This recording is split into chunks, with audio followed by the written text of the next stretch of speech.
हाँ बस आधे घंटे में पहुंच रहा हूँ। आई नो सब मेरा वेट कर रहे हैं। मैं जल्दी से जल्दी आने की कोशिश करता हूँ। ओके बाय, रखता हूँ।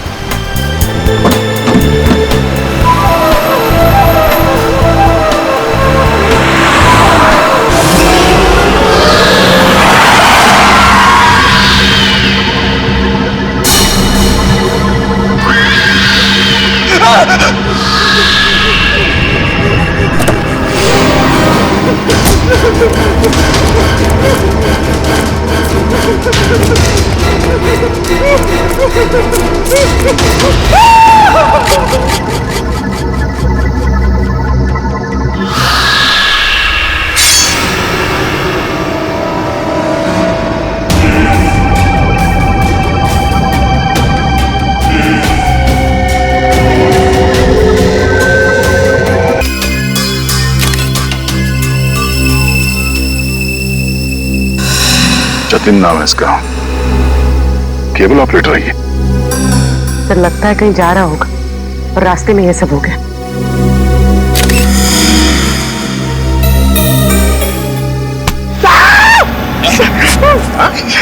सर अंधेरी रात में आपने मेरे कंधे पे हाथ रख दिया सर, मेरे को डर लग गया। क्या मिला निखिल? सर यहाँ पे इस गाड़ी के टायर का निशान है। लगता है इसे अचानक यहाँ पे ब्रेक मारना पड़ा और कोई निशान यहाँ पे दिखाई दे नहीं रहा है। सर ये किसी इंसान का काम नहीं है सर, ये वही जुलाई वाली आत्मा का काम है सर। सर उसने इससे पहले इसी महीने इसी तरह दो लोगों के खून किए थे सर। आज 13 जुलाई है और उस दिन 4 जुलाई की अंधेरी रात थी। इसी आत्मा ने जीवन का एक पैर काट डाला और जीवन मर गया। किसी ने खूनी को नहीं देखा।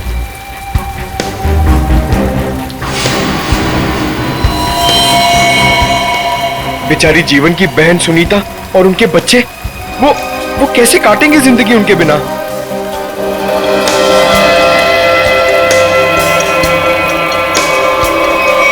और वो पार्लर वाली औरत, उसकी नाक और उंगली काट ली और किसी ने नहीं देखा उस आत्मा को। वो भी इसी खूनी आत्मा के हाथों मारी गई 5 जुलाई की रात को इसी तरह। लेकिन किसी ने तो देखा होगा खूनी को। नहीं सर, हमने कुछ नहीं देखा। जब तक हम अंदर आए रीना मर चुकी थी। ये कोई आत्मा का खेल नहीं है, ये किसी खूनी इंसान के बिगड़े हुए दिमाग का खेल है जो इसे आत्मा का किया साबित करना चाहता है। पूर्वी, इस कार को अच्छी तरह से चेक करो, जितने भी उंगलियों के निशान है सब उठा लो। और तुम सब आसपास देखो कुछ मिलता है क्या।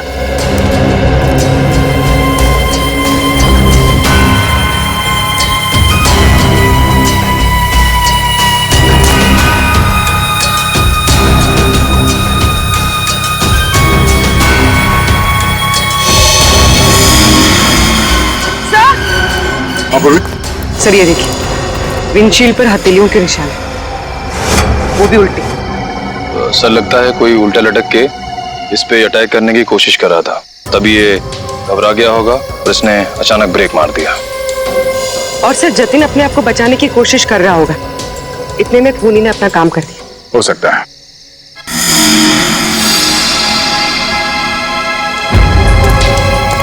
कुछ और भी हो सकता है। ये देखो,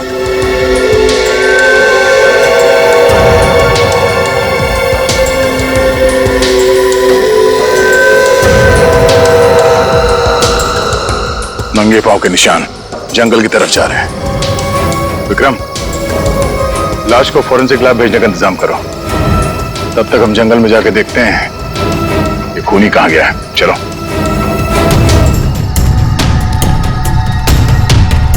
सर हम लोग और कितना आगे जाएंगे सर?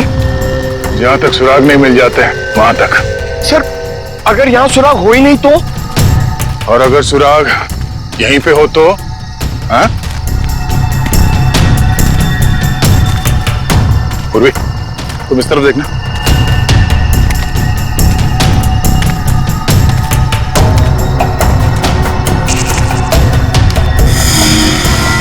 पंकज, तुम्हारी आत्मा का कपड़ा। सर ये तो किसी औरत का कपड़ा लग रहा है। सफेद कपड़ा। इस सफेद कपड़े पहन के लोगों को डराती थी और जान ले लेती थी। खून किया और कपड़े भी बदल लिए। ये क्या है?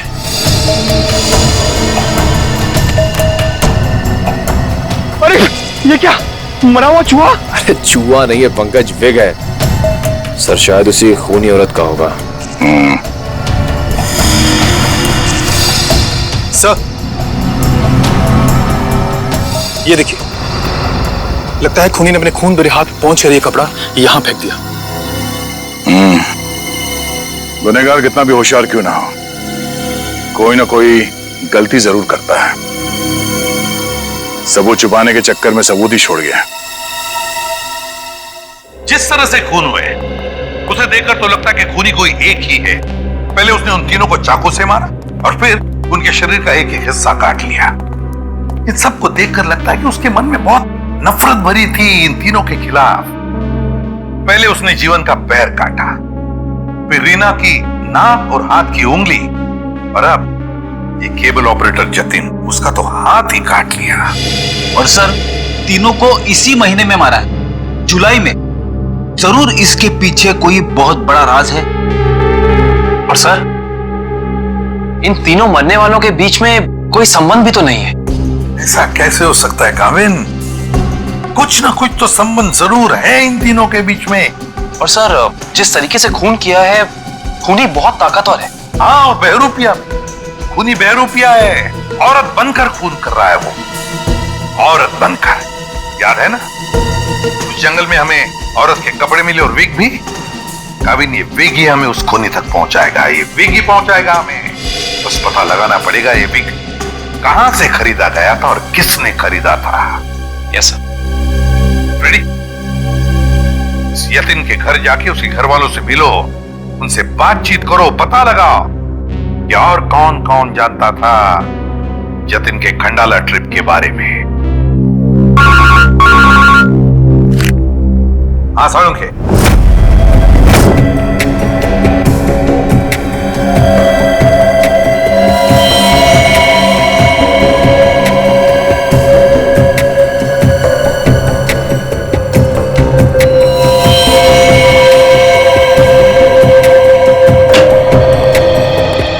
Good morning.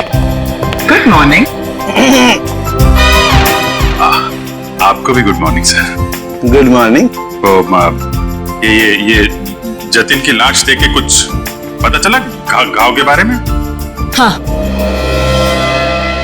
जतिन का हाथ काटने के लिए जिस तरह का हथियार इस्तेमाल किया गया था, ठीक उसी तरह का हथियार जीवन और रीना के लिए किया गया था। इसका मतलब सर, कम से कम ये तो पता चला कौन से हथियार से इन सबका खून किया गया, जो इन सारे केसेस को जोड़ता है। कौन सा हथियार नहीं यार, किस तरीके का हथियार है ये पता चला। सालुंखे साहब, किस तरीके का हथियार है? देखो, इन तीनों को चाकू के वार से मारा गया है। घाव काफी गहरे हैं, इससे पता चलता है कि खूनी बहुत ताकतवर है, उसने बहुत ताकत के साथ वार किया है। खूनी का काम करने का तरीका कुछ ऐसा है कि पहले तो वो चाकू से लोगों की जान लेता है और फिर उसके बाद बड़े इत्मीनान से बैठकर आरी से मरने वाले के अंगों को काट करके अलग करता है। कोई दिमागी रूप से बीमार आदमी लगता है, साइकोपैथ। और हाँ, ये देखो, जानते हो क्या है भाई साहब? ये कुत्ते का बाल है। जो कपड़े मिले थे ना आपको जंगल में से, उन कपड़ों पर से मुझे कई अलग अलग किस्म के कुत्तों के बाल मिले हैं। ये देखो, क्रॉस ब्रीड कुत्ते, लैब्राडोर, हाउंड, डाल्मेशियंस, ये सब। सर, लगता है ये खूनी कुत्तों का प्रेमी है। हाँ, लेकिन है कौन ये? कुत्ता पालने वाला, कुत्ते के बारे में जानकारी रखने वाला, या फिर कुत्ते के सलून वाला?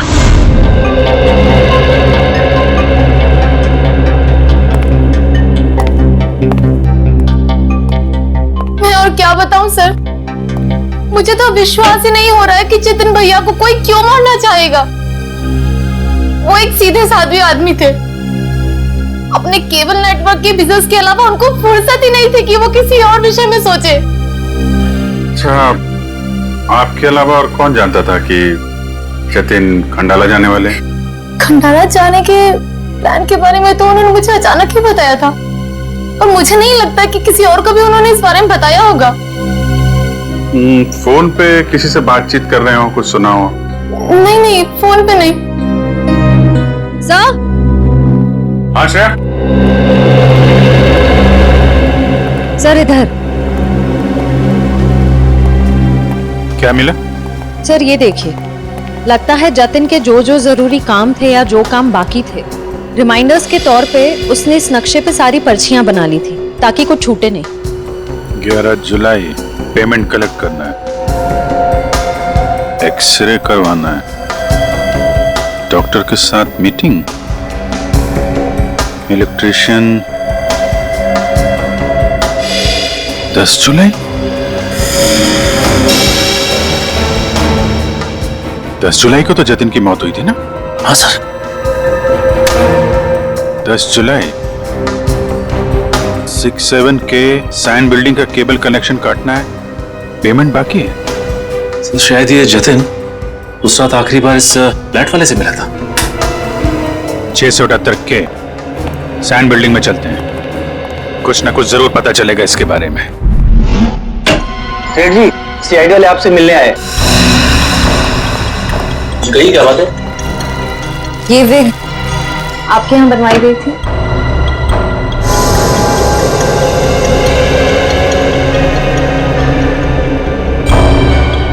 जी हाँ, ये हमारे यहाँ था। किसने बनवाई थी? क्या बात है, कुछ गंभीर मामला लग रहा है। मामला वाकई गंभीर है। हमें शक है जिसने ये विग बनवाई थी वो खून भी करता है। सर ये तो औरत की विग है। औरत और खून? हाँ, क्या आप प्लीज बता सकते हैं कि ये विग किसने खरीदी थी?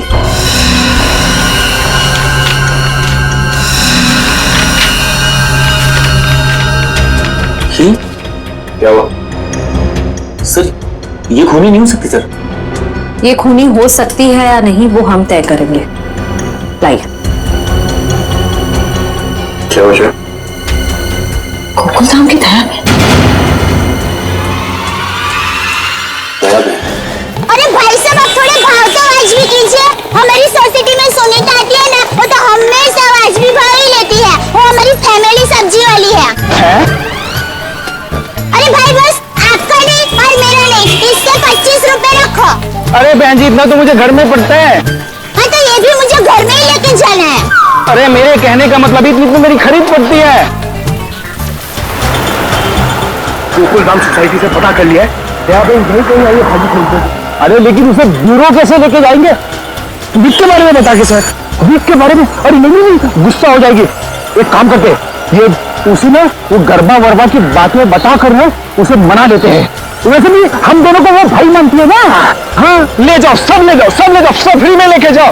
अरे नहीं भाई, मेरी माँ हमेशा कहती है जब भी किसी को कोई भी चीज दो ना एकदम दिल से देनी चाहिए ताकि सामने वाले को संतुष्टि हो। और टप्पू के पापा भी ये बात मानते हैं।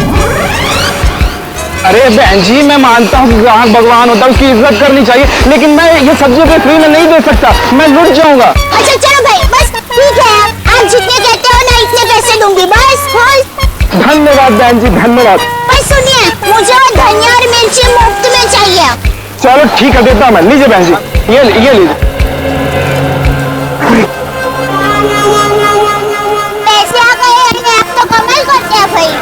हाँ थोड़ा और दीजिए। हाँ मिर्ची दी ना। अरे भाई, पंकज भाई, हाय कैसे हैं? हम ठीक है, आप कैसे रह रहे हैं? मैं एकदम मजे में। आप लोग यहाँ सब्जी खरीदने आए हैं? हाँ, सब्जी, भाजी। अरे हाँ, ये तो डेली भाजी खरीदते हैं, हर रोज। हाँ, वैसे इनको देख के लगता ही है कि ये भाभी जी को बहुत मदद करते होंगे। एकदम पत्नी औरत है। अरे ये तो कुछ भी नहीं है। ये ना, ये तो डेली कपड़े भी धोते हैं। पंकज मुंह बंद कर, नहीं तो मैं तुझे धोऊंगा। अपने पूरा में क्यों नहीं किया यार? वहाँ पे इंट्रोगेशन चल रहा है, इनसे कुछ पूछताछ करानी है। कौन है? कौन है ये? ये नमस्ते, जय जिनेंद्र, मैं हूँ दया टप्पू के पापा गड़ा। अरे फ्रेंडी भाई, ये आप लोगों का किचन है? मुझे तो अभी पता चला। और ये जामुनी रंग है, मतलब ये दराक, हाँ ये अनार का जूस है। और ये पीला मतलब ये मौसमी का जूस है। पर आप जूस को गर्म क्यों कर रहे हैं? सूप बना रहे हैं? और आप शेफ हैं? अरे वो खाना बनाता है ना, उनको इंग्लिश में बोलते हैं ना शेफ। बावर्ची भाई। बावर्ची हो? अरे मैडम, ना ये किचन है ना मैं बावर्ची हूँ, समझी? फ्रेडी, अगर 2 मिनट में तू इनको यहाँ से नहीं ले गया ना, मैं यहाँ से चला जाऊंगा। ओ भाई, जूस वाले भाई, देखिए मैं यहाँ अपने आप नहीं आई हूँ। मुझे यहाँ फ्रेंडी भाई और पंकज भाई लेके आए हैं। मुझे भी बहुत काम है। बापूजी के लिए थेपला बनाना है, टप्पू के लिए नाश्ता बनाना है, ढोकला काम पड़े हैं। वैसे आपका नाम? देवन, ये डॉक्टर है, डॉक्टर सालूम के। ओ डॉक्टर साहब, नमस्ते डॉक्टर साहब। आप किसके डॉक्टर है? पशु, पक्षी की, मनुष्य के? अगर आप मनुष्य के डॉक्टर होंगे ना, तो आप हमारे गोकुलधाम सोसाइटी के डॉक्टर हादी भाई को तो जानते ही होंगे। उनका कमर क्या है, वो डॉक्टर है ना, फिर भी खाने के बहुत शौकीन है। देवन, ये डॉक्टर सालूम के फॉरेंसिक लैब के। लैब के डॉक्टर? बहुत अजीब डॉक्टर है नहीं? अजीब? हाँ, मैं अजीब हूँ, मैं। बोलो, कर लो क्या करना, मैं अजीब हूँ। ये अजीब है और कान के गरीब है। अरे कौन? कुछ सुनाई नहीं देता है, कानपुर में हड़ताल है। कितनी जोर से बोल रहे हैं।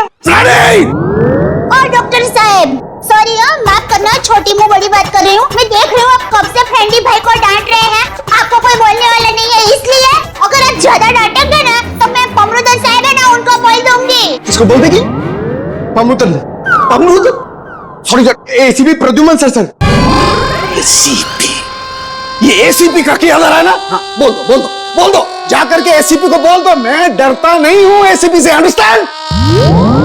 ओहो, राम राज्य प्रजा सुखी।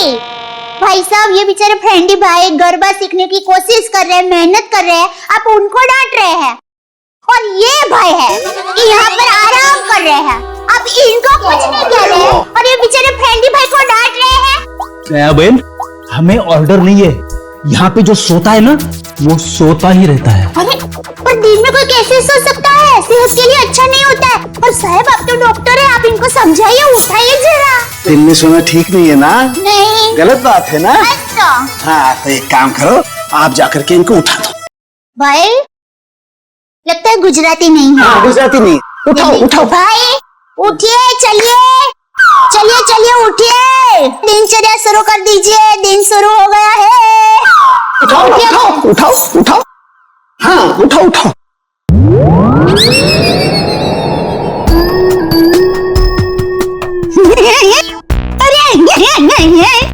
ये भाई आंखें खुली रख के सो गए हैं। अरे ये उठेगा नहीं, क्योंकि ये उठ गया है। हाँ, मर गया, ये लाश है, ये लाश।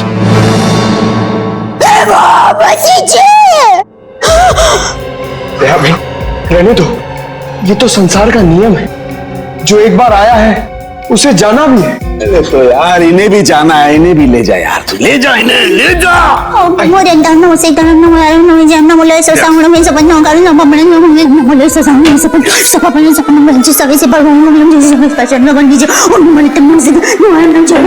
अरे दयाबेन, क्या हुआ?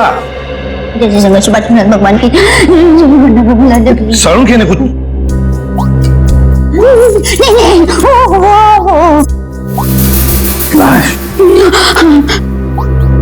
दयाबेन, ये फोरेंसिक लेबोरेटरी है, यहाँ पर लाशें पड़ी रहती है। तो इनको डर नहीं लगता? ये तो लाशों से बातें करते हैं।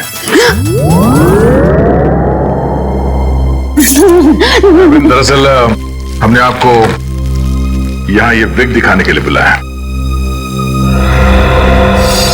ये तो बबीता जी की विग है। बबीता जी? हाँ, हमारे गोकुलधाम सोसाइटी में रहते हैं, हमारे पड़ोसी है। अय्यर भाई उनके पति का नाम है। वो दरअसल हमारे में पति का नाम नहीं बोल सकते, लेकिन दूसरे के पति का नाम बोल सकते हैं, उसमें कोई प्रॉब्लम नहीं है। फिर? वो बबीता जी ने वीक मंगाई थी, भाई की वीक मंगाई थी, पर गलती से बहन की वीक आ गई थी तो वो वापस करने के लिए गए थे।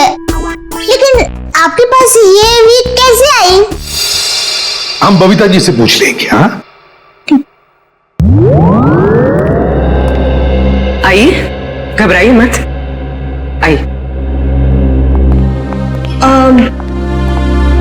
पर मुझे यहाँ पे क्यों बुलाया गया है? आप आइए तो सही। सर क्या हुआ है? अब आपको कैसे बताएं क्या बात है? देखिए बबीता जी, हम यहाँ आपको बुलाकर कोई शौक देना नहीं चाहते, मगर आप इतने झिझक क्यों रहे? नहीं, मैं झिझक नहीं रहा हूँ। अब जो हम आपको बताने जा रहे हैं शायद वो सुन के आपको धक्का लग जाए। धक्का? जी हाँ, इस विग को देखिए। ये विग यहाँ पे कैसे आ गया? आप पहचानते हैं इस विग को? इस विग ने तो मुसीबत कर रखी है। कैसी मुसीबत? बनवाया था आदमी के लिए, बन गया औरत का। किसके लिए बनवाया था ये विग? वो एक्चुअली मेरी एक फ्रेंड है, उनके हस्बैंड को बाल कम है और उन्हें काफी शर्म आ रही थी एक विग वाले के पास जाने को, तो उन्होंने आपसे कहा? जी हाँ, और फिर मेरी दाई भाभी को कहा। अब ये दया बहन कहाँ आ गई इस विग की स्टोरी में? नहीं, वो एक्चुअली दाई भाभी को काफी कुछ मालूम होता है ना, इसके लिए। अच्छा, फिर क्या हुआ? और फिर दाई भाभी ने जेठा जी को कहा, और फिर जेठा जी ने पिताजी को कहा, पिताजी ने नेताजी को कहा, नेताजी ने बेटे जी को कहा। अरे बबीता जी प्लीज, कहीं तो ये खत्म होगा क्या नहीं, बताइए ना आगे क्या हुआ? नहीं सर, ऐसी कोई बात नहीं है। जेठा जी ने सिर्फ कहा कि वो मेरी मदद करेंगे, क्योंकि उन्हें पता था ना कि विग कहाँ से बनाया गया है, इसलिए। आगे क्या हुआ? फिर ये विग बदलना था और असली विग लेना था, तो जेठा जी ने कहा कि मैं भी आपके साथ आता हूँ। उन्होंने आपकी मदद की? हाँ? और उस दुकान वाले की गलती की वजह से जेठा जी ने जो हंगामा किया, पूरी दुकान सर पे उठा लिया उन्होंने। आइए बबीता जी, आइए आइए, कहिए क्या सेवा कर सकता हूँ आपकी? अरे एक बार सेवा करने का आपको मौका दिया, वो तो आपने ठीक से की नहीं। जी मुझे समझा नहीं। अभी समझाते हैं। लाइए बबीता जी, दीजिए जरा। एक सेकंड भाई, किधर से कोता है ये? मिल्क, थैंक यू, ये लीजिए। ये किधर क्या है? ये क्या है? ये विग है सर। अरे विग है वो तो बराबर है, लेकिन लेडीज विग है, देखो जरा ध्यान से। हाँ सर, ये लेडीज विग है। तो ये लेडीज विग क्यों है? क्योंकि सर ये लेडीज विग है। एक मिनट जेठा जी, एक मिनट।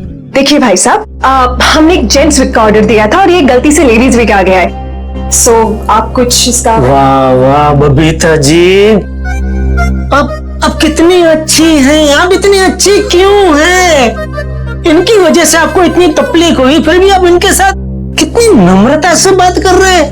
लेकिन हमारे देश में नम्रता काम नहीं करती, लातों के भूत बातों से नहीं मानते। देखिए भाई साहब, ये लात बात मत मारिए। लात क्या, तुमको तो हवालात मारने की जरूरत, मेरा मतलब है हवालात में डालने की जरूरत है। पता है आपकी वजह से इनको कितनी तकलीफ हुई। अरे भाई साहब क्या हुआ, कैसी तकलीफ बताइए तो।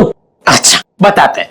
इन्होंने अपनी एक दोस्त के पति के लिए जेंट्स विग का ऑर्डर आपको दिया था, लेकिन आप लोगों ने पता नहीं क्यों जेंट्स विग के बदले लेडीज विग बना के भेज दी, और इनके दोस्त के पति भी बेचारे जल्दी जल्दी में ये लेडीज विग पहन के अपनी ही दी हुई पार्टी में पहुंच गए शानो शौकत से, और पूरी पार्टी में सब लोग उनको देख के हंस करने लगे। जेठा जी हो गई एहसास हो गई। सब लोग कहने लगे अरे वाह वाह वाह, पहली बार हमने दाढ़ी मूंछ वाली लड़की देखी भाई साहब। आपकी वजह से ये तकलीफ हुई उनको, और उनकी वजह से इनको तकलीफ हुई, और इनकी वजह से मुझे तकलीफ हुई। सॉरी भाई साहब, गलती हो जाती कभी कभी इंसान से। अब सॉरी भाई साहब, हो जाती है गलती कभी कभी, बस इतना बोल दिया, बात खत्म है, बात खत्म, बस हो गई गलती। ये नहीं चलेगा, नहीं चलेगा ये। देखिए भाई साहब, आप जरा आवाज नीचे करके बात करिए प्लीज। नहीं होगी मेरी आवाज नीचे, नहीं होगी। जेठा जी, one second. Just relax and calm down, okay? Just a second. Okay भैया, it's okay. It happens. आप अभी एक काम कर दीजिए, ये विग हमें बदल के दे दीजिए प्लीज। हाँ, विग तो बदल के दीजिए और पैसे भी वापस दीजिए, फ्री में दीजिए विग। देखिए, पैसे के लिए आपको सेठ से बात करनी पड़ेगी। क्यों सेठ जैसा क्यों बात करनी पड़ेगी? गलती करो तुम और भुगते सेठ जी। सेठ लोग क्यों भुगते? पैसा तुमको ही देने पड़ेंगे। दो पैसे दो। देखिए भाई साहब, बहुत हो गया आपका। अब ना आपको पैसा मिलेगा और ना विग मिलेगा। जाइए यहाँ से और जो करना है कर लीजिए। तो छिलने पटले में से क्यों आता? One second. भैया प्लीज। नहीं बबीता जी नहीं, इनके सामने गिड़गिड़ाने की कोई जरूरत नहीं है। पूरे मुंबई में क्या इनकी एक की दुकान थोड़ी है, हजारों लाखों विग की दुकान है। हम वहां से ले लेंगे, कहीं ना कहीं से तो हमें विग मिल ही जाएगी बबीता जी। और अगर नहीं मिलेगी बबीता जी तो मैं अपने बाल काट के उसकी विग बना के आपके चरणों में अर्पण कर दूंगा। जीजा जी, it's okay. Okay. यहाँ से अभी विग तो क्या, विग क्या बाल भी नहीं लेंगे। चलिए आइए बबीता जी, आइए। अरे आइए बबीता जी, आइए। बढ़िया एक 5 स्टार विग की दुकान में लेकर जाता हूँ। ये कोई विग की दुकान है? जेठा भाई ने विग वाले के नाक में दम कर दिया। नहीं सर, पर हाँ, नाक में दम करने की कोशिश की। मतलब नाक में दम नहीं हुआ? नहीं सर, पर सर उन दोनों के बीच में बहुत ज्यादा बहस हुई। पर जेठा जी भी हार मानने वाले में से तो है नहीं। बबीता जी प्लीज एक मिनट। अरे कहीं पर तो आपके इस महाभारत की समाप्ति होगी। हाँ सर, उस दुकान वाले ने फिर बहुत रूडली जेठा जी को कहा कि अगर आपको इतनी जल्दी है तो आप खुद जाके विग बदल लो। समझ में नहीं आ रहा था सर। विग वाले ने जेठा भाई से कहा कि असली विग यानी बबीता जी वाली विग जिस आदमी के पास है, जेठा भाई उस आदमी के पास जाए और उस विग की अदला बदली कर ले। अच्छा, मतलब जेठा भाई ये औरत वाला विग लेकर उस आदमी के पास गए जी, अदला बदली करने के लिए। जी। और आप भी गई होंगी उनके साथ? नहीं सर, मैं नहीं गई थी। आप नहीं गई थी? अरे ये तो बहुत अच्छा हुआ। आप जा सकती हैं, आगे की कहानी हम जेठा जी से पूछेंगे। पर सर आप लोग ये क्यों पूछ रहे हो, हुआ क्या है? बबीता जी, खून हुआ है।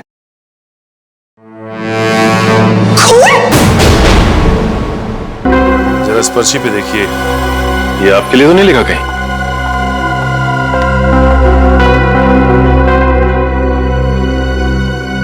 ये तो जतिन का लिखा हुआ लगता है। बिल्कुल सही पहचाना आपने। मगर ये आपके पास क्यों है? एक्चुअली जतिन का खून हो गया है। खून? ये आप क्या बात कर रहे हैं सर? वो भी कल ही तो हमारे घर पे आए थे।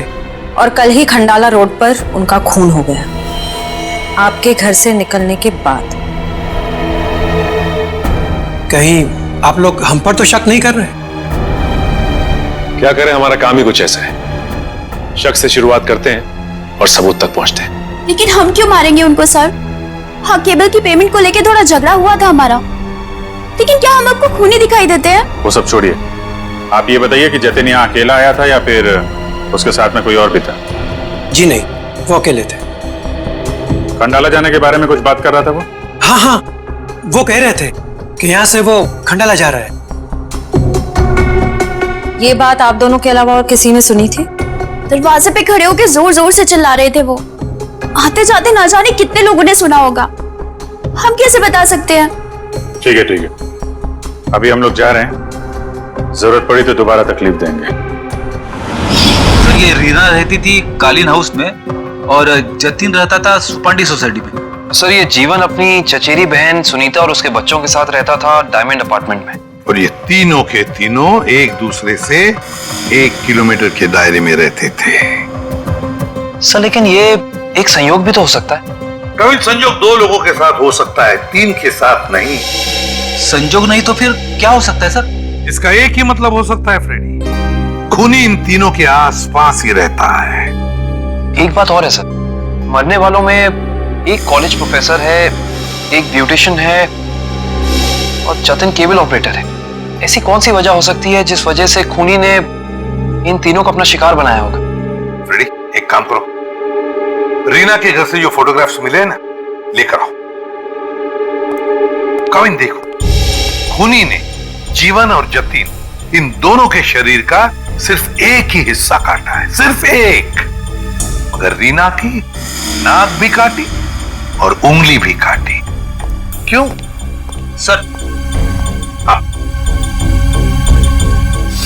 ये देखो रीना की उंगली पर ये अंगूठी। सर लगता है ये अंगूठी काफी महंगी है। और इसीलिए रीना की उंगली काटी गई फ्रेडी, इस महंगी अंगूठी के लिए। सर अभी तक तो खूनी के बारे में पता नहीं चला है, अंगूठी कहां से ढूंढेंगे? फ्रेडी ज्वेलरी शॉप में से। खूनी ये अंगूठी अपने पास तो नहीं रखेगा, किसी न किसी ज्वेलरी शॉप में जाएगा ही ये अंगूठी बेचने के लिए। बस पता लगा शहर में ऐसा कौन सा ज्वेलरी शॉप है जहां पर ये अंगूठी बेची गई है और कौन बेचने आया था। हाँ समझ गया, पता चला कुत्तों के बालों के बारे में। अच्छा, animal lovers clinic, Goregaon. Sir Supriya market में तनीषा नाम की एक लड़की का बुटीक है, वहां पे जेठालाल ने वो विग दी थी। ओके लेडीज, अभी तुम लोग जाओ, हाँ, बट कल टाइम पे आ जाना। कल हम अपने फैशन शो की प्रैक्टिस करेंगे। Okay, thank you. You can go now, leave it, मैं रख दूंगी। Bye bye.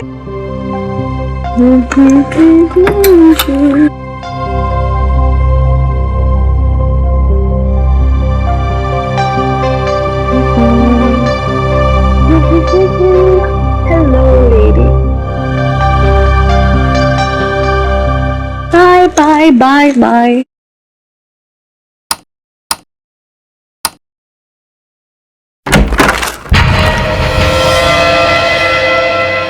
कौन है? कौन है?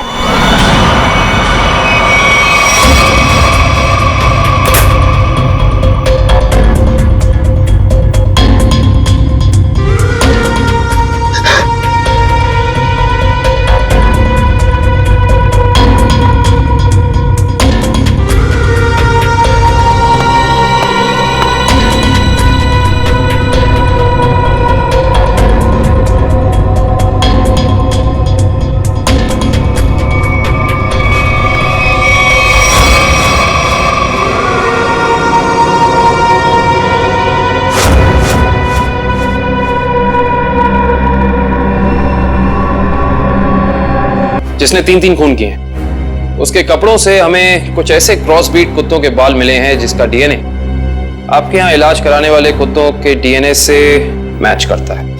यहाँ हर रोज सैकड़ों लोग अपने कुत्तों के इलाज के लिए आते हैं। अब किसका बाल मिला है हम कैसे बता सकते हैं? कुत्तों का छोड़िए, हमें वो आदमी चाहिए जिसने खून किए।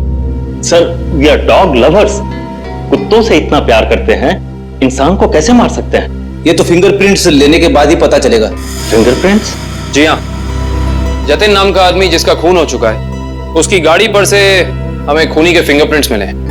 तो डॉक्टर साहब, हम आपके और आपके स्टाफ के फिंगरप्रिंट्स के साथ उस फिंगरप्रिंट को मैच करना चाहते हैं। Please cooperate.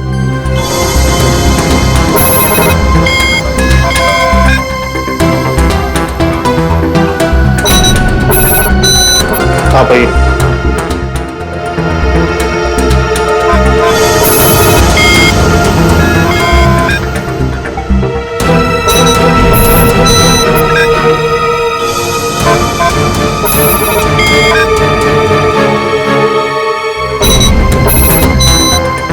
आप आइए।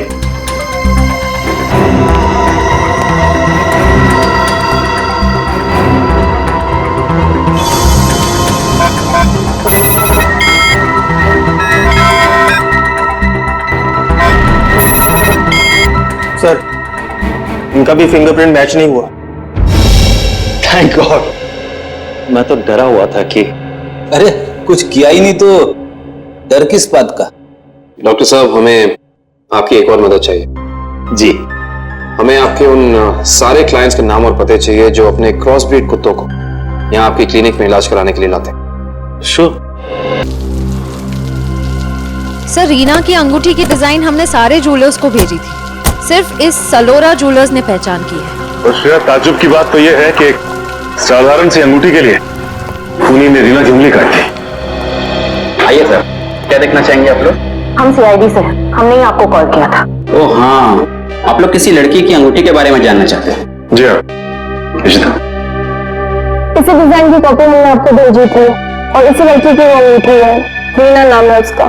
अंगूठी तो यही है, मगर ये अंगूठी मैंने किसी और का ऑर्डर पे बनाई थी। तो फिर किसके ऑर्डर से बनाई थी?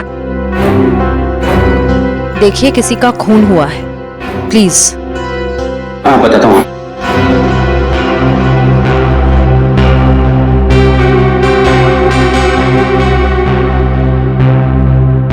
ये देखिए। तो ये बात है, अब तक सीआईडी के सामने नाटक चल रहा था, तो अब तुम देखो सीआईडी का तमाशा।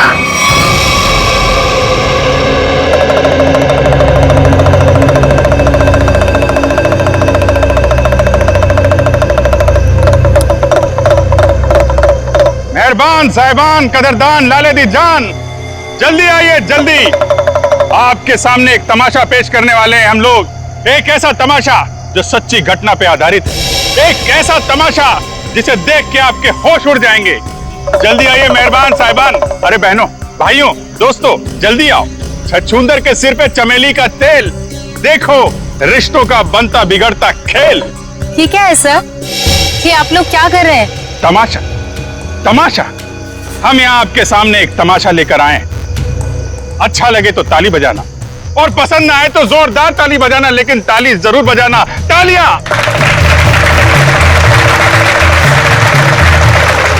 ये कहानी है एक लड़के और एक लड़की की।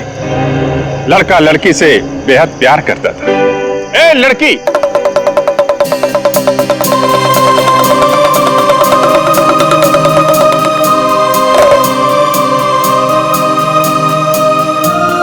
रीमा, मैं तुमसे बहुत प्यार करता हूं। मैं तुम्हारे बिना एक पल भी नहीं जी सकता।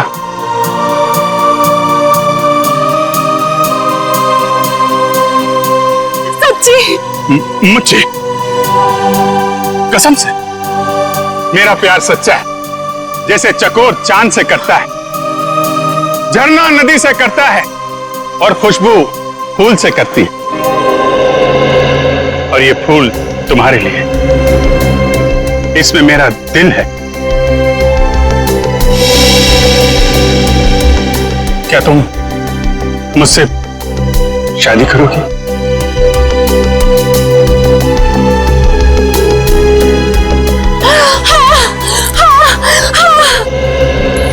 मैं तुमसे शादी करूंगी। मैं सिर्फ और सिर्फ तुम्हीं से शादी करूंगी। ये तुम्हारे लिए। शुक्रिया।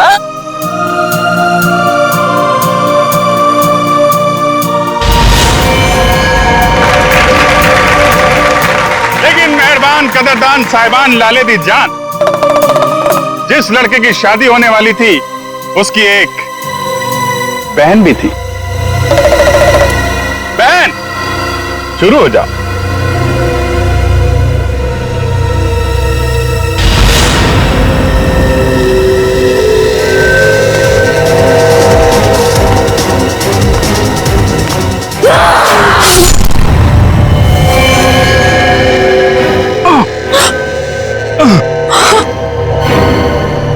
बहन, ये तूने क्या किया?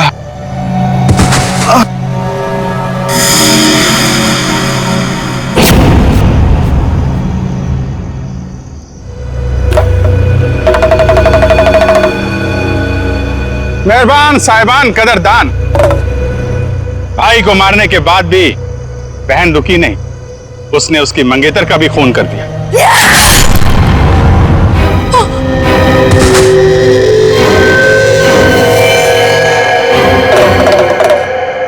इन दोनों को मारने के बाद भी बहन का खूनी खेल बंद नहीं हुआ। अरे उठ जा, तेरा रोल खत्म हो गया, उठ जा। एक बेचारा निर्दोष राह चलते जा रहा था, इसे क्या मालूम कि वहां मौत उसका इंतजार कर रही है। जा भाई, मर जा।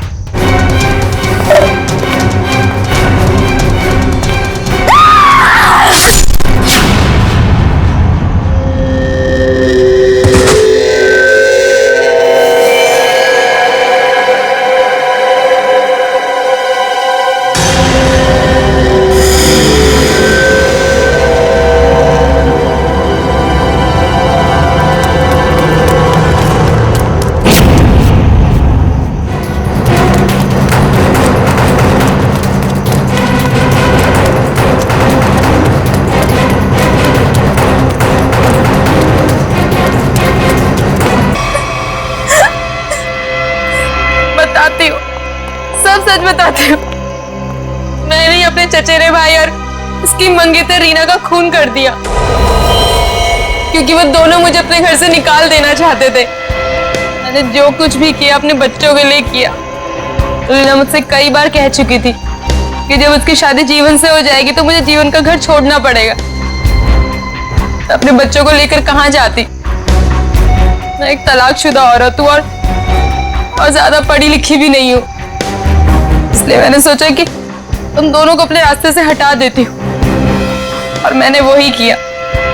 लेकिन मुझे लगा कि लोगों को मुझ पर शक ना हो जाए, इसलिए इसको सीरियल किलिंग का रूप देने के लिए मैंने जतिन का भी खून कर दिया। तुम्हें क्या लगा ऐसा करने से तुम बच जाओगी? हैं?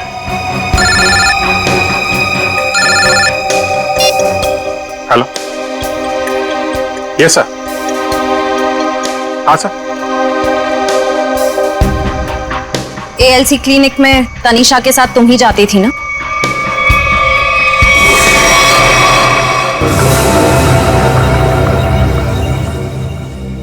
मुझे बचा लो, प्लीज मुझे बचा लो, प्लीज। तुम यहाँ क्या कर रही हो? मैंने तुम्हें कितनी बार कहा है कि मेरा और तुम्हारा अब कोई लेना देना नहीं है। मैं बहुत खतरे में हूँ, मेरे पीछे सीआईडी लगी हुई है, प्लीज मुझे बचा लो। क्या? सीआईडी? मैं तुम्हारे हाथ जोड़ती हूँ, प्लीज मुझे बचा लो। मैं बहुत मुसीबत में हूँ, मेरे बच्चे को और मुझे शहर से दूर भेज दो, प्लीज मुझे बचा लो, प्लीज। खून करने में मैं तुम्हारी मदद कर दी, लेकिन सीआईडी से बचना नामुमकिन है। बिल्कुल सही कहा भुवन तुमने। हमें पहले से पता था कि ये काम इस अकेली लड़की का नहीं है, इसमें कोई और भी शामिल है, इसीलिए हमने उसे वहां निकलने दिया। मुझे छोड़ दो सर, मुझे छोड़ दो, मुझे माफ कर दो। सीआईडी से आज तक कोई भी मुजरिम नहीं छूटा।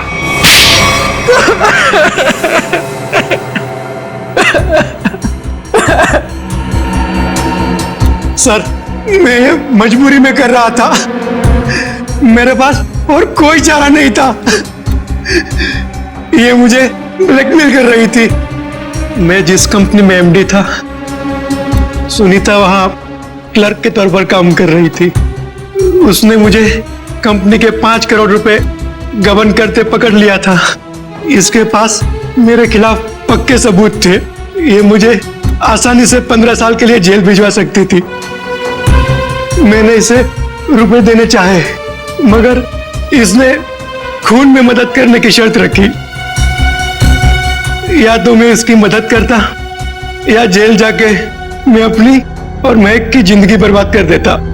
उस दिन भी ये मेरे घर में मुझे धमकी दे रही थी, तभी जतिन ने डोरबेल बजाया। सोच क्या रहे हो तुम? अगर तुम्हें बचना है ना तो जो मैं कहती हूँ उसे मान लो। मैं और खून नहीं कर सकता। 5 करोड़ रुपए की चोरी की है तुमने, तो ठीक है, जेल की चक्की पीसने के लिए ना तैयार हो जाओ, नहीं तो भूखी मरेगी तुम्हारी ये प्यारी बीवी। धीरे बोलो। तो ठीक है, अपने दिलो दिमाग से ये पीछे हटने का ख्वाब ना निकाल दो, और एक और खून करना है तुमने। क्या? सुनीता ने हमें जतिन से लड़ते हुए देख लिया था और उसे जतिन के खंडाला जाने का प्लान पता था। और तुम दोनों ने मिलकर जतिन को मारने का प्लान बनाया है ना? हाँ, जीवन और रीना का खून को और उलझाने के लिए मुझे एक और शिकार की जरूरत थी। और तुम्हारा शिकार था बेचारा जतिन। जायदाद की लालच में तुमने 3-3 मासूम लोगों की जानें ली, 3-3 लोगों की जानें ली, और वो तुम, उसमें तुमने इसका साथ दिया। तुम भी उतने ही दोषी हो जितनी कि ये है। तुम दोनों को तो फांसी ही होगी, फांसी। एसीपी प्रद्युमन की विनती स्वीकार कर ली है कि सीआईडी टीम सुनीता के बच्चों की तब तक देखभाल करेगी जब तक वे बालिग नहीं हो जाते।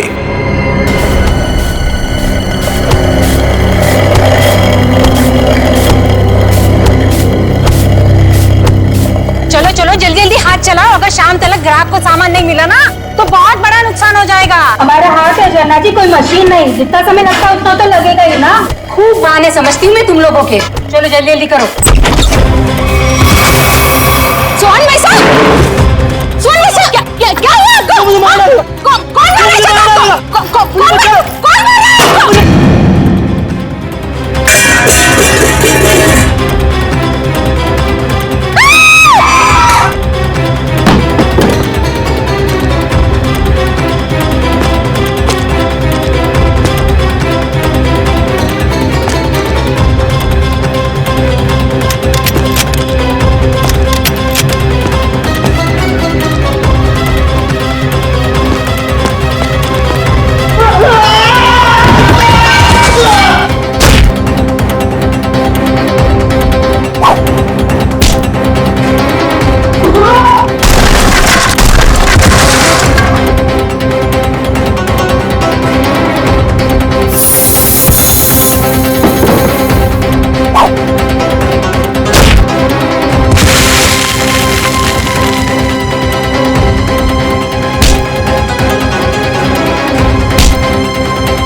तुम्हारी मौत के समय पूरी धरती लाल हो जाएगी और चारों तरफ रंग बिखर जाएंगे।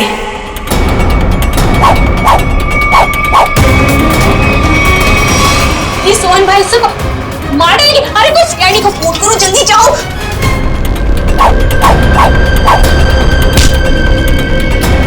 मुझे क्यों मार रहे हो? मैंने क्या किया तुम्हारा?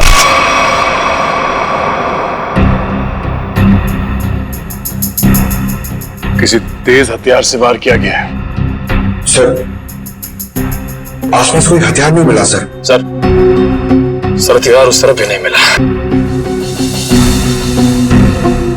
आप लोग सोहन को पहले से जानते थे? सोहन भाई साहब पिछले 2 साल से हमारे यहाँ पे अचार खरीदते थे। बहुत ही अच्छे इंसान थे वो। पता नहीं उस आदमी ने उसे क्यों मारा।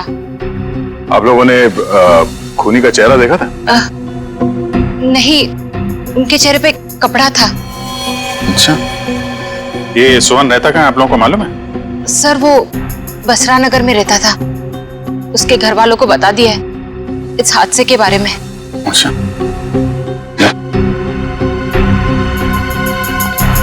तुम सोहन के घर जाके देख लो, तब तक हम लोग आसपास देख लेते हैं। शायद किसी ने खूनी को भागते देखा हो। ठीक है।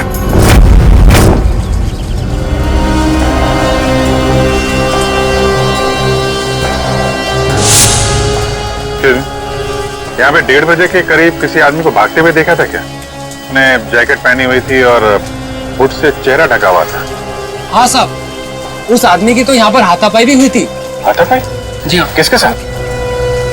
था एक आदमी जो अचार और पापड़ की वजह से लड़ पड़ा उससे। अचार पापड़ की? कहाँ है वो आदमी? वो वहाँ उस घर में किसी से मिलने गया है। वो सामने वाले घर में? हाँ। 15 दिन लगते हैं अच्छा अचार बनने के लिए, और नुकसान होने के लिए 15 सेकंड भी काफी होते। देखा ना आपने? मिस्टर भिड़े, आप? अभिजीत सर, पूरी सीआईडी की टीम है तो यहाँ पे। आपके साथ हाथापाई हुई? हाँ, मतलब वो मेरे से आके टकराया। क्या हुआ, मैं अचार पापड़ की डिलीवरी करने जा रहा था।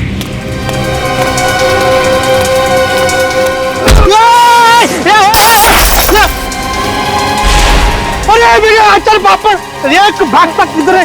रुक, भागता किधर है? अरे रुक, बोला ना, देख कितना नुकसान किया। अरे कोई तो पूरे काम पकड़ो उसे, वो खूनी है। अरे ये यार रुक रुक काय चाललंय अरे आचार और पापड़ सत्यानाश हो तुझा। आई एम सॉरी अभिजीत जी, अगर मुझे मालूम होता ना तो मैं उसको छोड़ता ही नहीं। कोई बात नहीं है, अपने आप को दोष मत दीजिए, ऐसी हालत में सबके साथ ऐसा हो सकता है।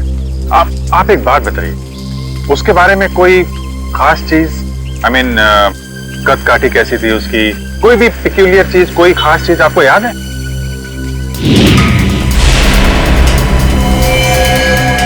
हाँ, उसके जूते उसके जूते कुछ अलग ही थे अभिजीत जी। मतलब हम लोग जो ऐसे रेगुलर पहनते हैं ना वो नहीं, वो खेलकूद वाले, वो स्पोर्ट्स शूज? नहीं मतलब स्पोर्ट्स शूज थे लेकिन अलग अलग, वो पॉइंटेड नीचे वो सोल में होता ना वो पॉइंटेड, लेकिन अलग अलग थे, मतलब रेड और ब्लैक। सर आजकल ऐसे जूते जो है फुटबॉल मैचेस में प्लेयर इस्तेमाल कर रहे हैं, और सर यहाँ पास में एक फुटबॉल क्लब भी है। अरे साहब मेरे पैसे। कुछ अलग ही किस्म के जूते थे। अरे भिड़े, नमस्ते अभिजीत सर। नमस्ते जेठा भाई, कैसे हैं? सीआईडी वालों के बाबा, अच्छा हूँ। सीआईडी वालों के साथ क्या हुआ? अरे कुछ नहीं, वो अचार पापड़। अच्छा हो, सीआईडी वालों को भी अचार पापड़ बेच दिया। बढ़िया बढ़िया बढ़िया, बहुत बढ़िया बनाते हैं अचार पापड़ माधवी भाभी। कौन सा अचार लिया? अरे भाई अचार पापड़ बेचने हो जेठालाल, मेरी अचार की बरनी यहाँ पे टूट गई। ये देखो अचार की पूरी बरनी तोड़ डाली। अरे क्यों तोड़ दिया अभिजीत सर? बहुत बढ़िया बनाती है माधवी भाभी अचार। जेठालाल इन्होंने नहीं तोड़ी भाई, ये तो उसे ढूंढे जिसने तोड़ी है। ये अभी हद कर रहा है भिड़े तू। एक अचार की बरनी तोड़ी, उसमें तूने सीआईडी वालों को बुला लिया। जेठालाल मेरी पूरी बात सुनो तो जेठालाल, क्या हुआ?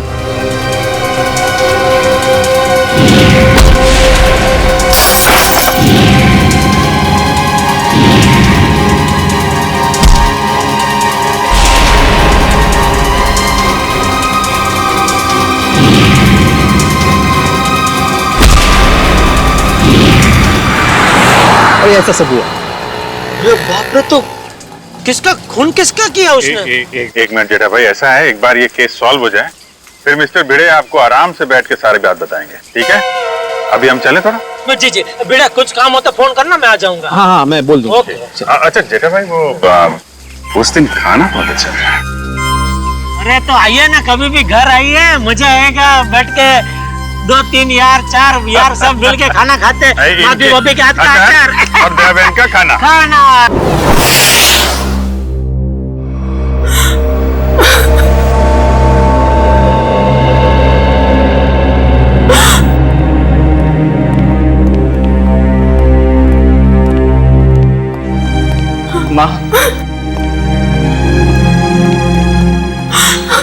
माँ सीआईडी वाले आए, भैया के बारे में कुछ पूछना चाहते हैं।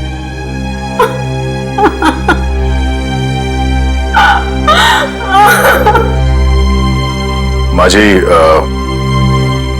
हम आपका दर्द समझ सकते हैं मगर नहीं, कोई भी नहीं समझ सकता उस माँ का गम जिसने अपनी जवान बेटा खोया हो। सही कहा आपने, एक माँ का दर्द कोई नहीं समझ सकता। हम चाहते हैं कि इस केस को सुलझाने में आप हमारी मदद करें। माँ जी, आपको किसी पे शक है? जी नहीं, सोहन तो इतना अच्छा बेटा था, कभी किसी से ऊंची आवाज में बात तक नहीं करता था। मगर कोई तो है माँ जी, वरना सोहन का खून नहीं होता। अगर आपको एतराज ना हो तो हम सोहन का कमरा चेक कर सकते हैं? हाँ सर, मैं भैया का कमरा दिखाता हूँ। पंकज,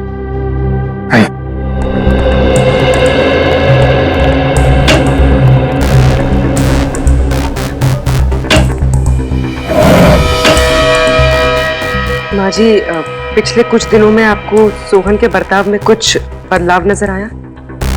हाँ, थोड़ा डरा डरा सा रहता था, कुछ सहमा सहमा सा। सर सोहन के कमरे से कोई एस्ट्रोलॉजी और न्यूमरोलॉजी की बुक्स मिली। ये किताबें ही तो उसकी मौत की असली वजह है। क्या मतलब? सोहन को बहुत जिज्ञासा रहती थी अपने भविष्य के बारे में जानने की। 3 दिन पहले उससे किसी ने कहा था कि ये 3 दिन उसकी जिंदगी के आखिरी दिन है। बस तभी से उसे डर सताने लगा था अपनी आने वाली मौत का। ऐसा अंधविश्वास? आपने उसे समझाया नहीं कि ये सब अंधविश्वास की बातें हैं?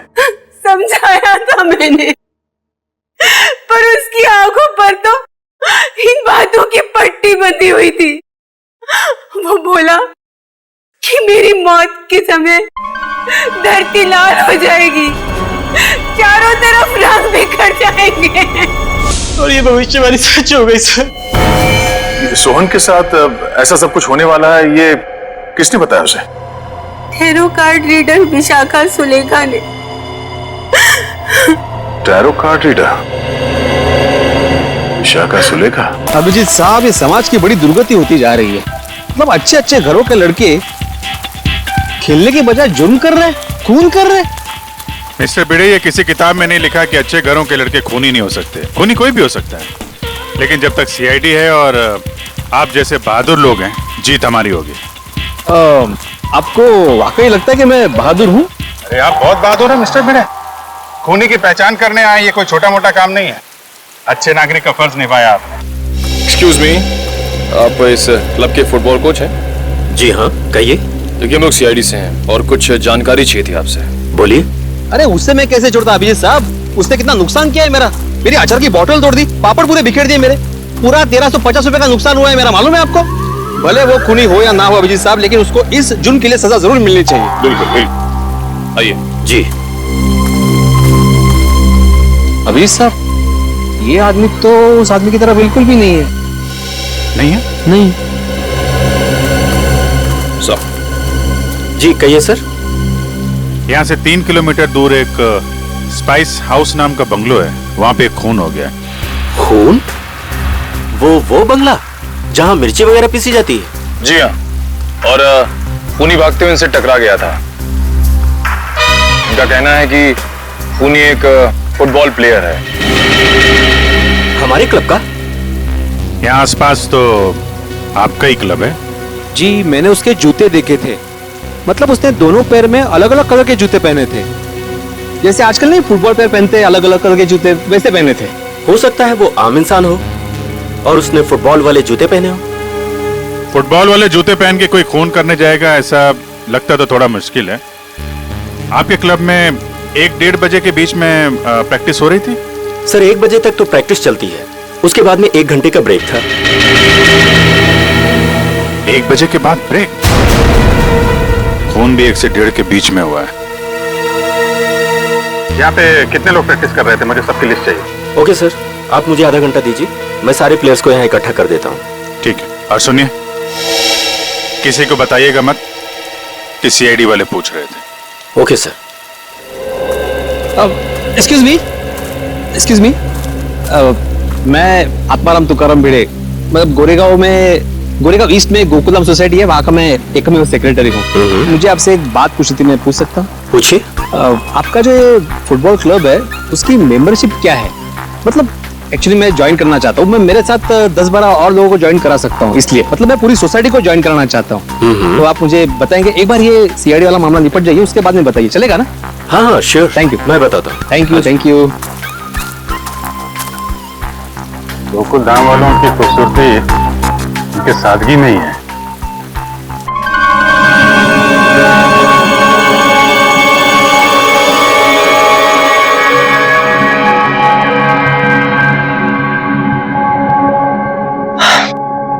देखो विशाखा, मुझे तुम्हारे इन पत्तों में और अपना भविष्य जानने में कोई दिलचस्पी नहीं है। मैं ऑफिस के लिए लेट हो रहा हूँ, मैं निकल रहा हूँ। मगर मुझे है, मैं जानना चाहती हूँ कि भविष्य के पत्तों पर तुम्हारे लिए खुशियों के दीपक जगमगा रहे हैं या गमों के बादल छाए हैं? पत्ता उठाओ।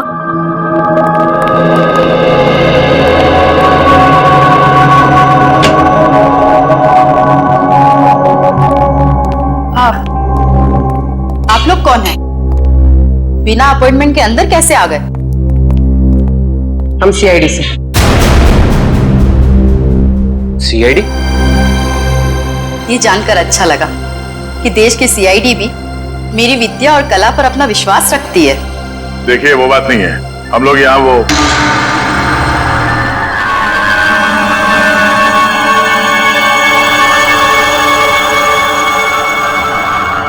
तुम्हारे मस्तक की रेखाएं साफ बता रही है कि भविष्य में बहुत बड़ी अनहोनी घटना घटने वाली है तुम्हारे साथ। इधर आओ, इधर आओ।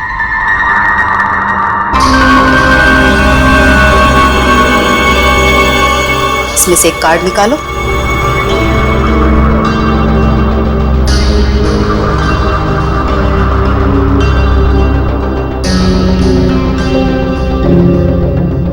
अगले 6 महीने में तुम्हारी शादी होने वाली है। अगले 6 महीने में मेरी शादी होने वाली है? किससे? एक और पत्ता निकालो।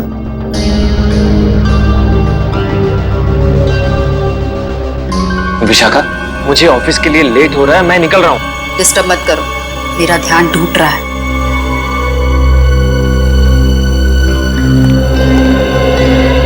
यहां से दक्षिण दिशा में र अक्षर का एक गांव है। उस गांव की कन्या तुम्हारी जीवन संगिनी बनेगी। जब तुम उससे विवाह करोगे तो थोड़े ही समय बाद तुम करोड़पति बन जाओगे। सर, गांव की गोरी से मेरी शादी होगी और मैं करोड़पति बन जाऊंगा। सर, मैं आप नाम के जितने भी गांव उसको ढूंढने जा रहा था, मुझे जाने दीजिए। देखिए, हम लोग यहाँ एक बहुत ही जरूरी काम से आए हैं। एक खून का केस है।